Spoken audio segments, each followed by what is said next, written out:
Hello there. Hello there. Well, guys, it is Thursday of week number 2 here at the Potawatomi Zoo, and you guys can see we've wrapped up a lot of things this past week.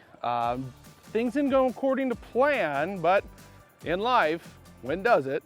We got a lot of rain this week. As you guys can see, our pond is absolutely flooded and wet and gross and muddy and nasty.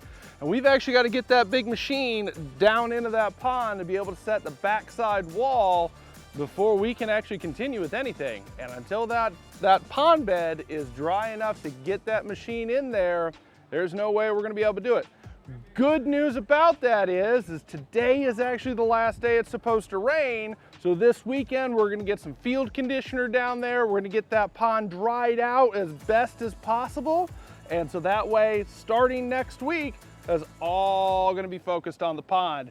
We got our rock wall done. That's actually going to help contain the giraffes and the zebras. We're getting it all the way down to the fleeting platform.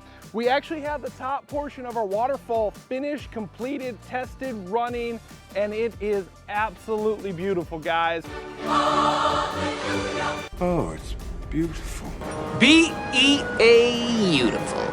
It's beautiful. Unfortunately, with the storms, we've had some power outages, and my personal home is actually without power right now, and I had to steal the generator we were running the waterfalls off of to actually go back to my house and power my house, so that way I can actually take a shower at night. A lot of things going on, a lot of pivoting going on, but in these large projects, that's kind of how this happens. But our main goal is measurable progress. And as you guys can tell right here, by these giraffes, I think we've done just that this week. We've made measurable progress on the project, and next week, definitely gonna be starting on that pond. I hope you guys have a good one, and I hope you guys enjoy these giraffes. See you later.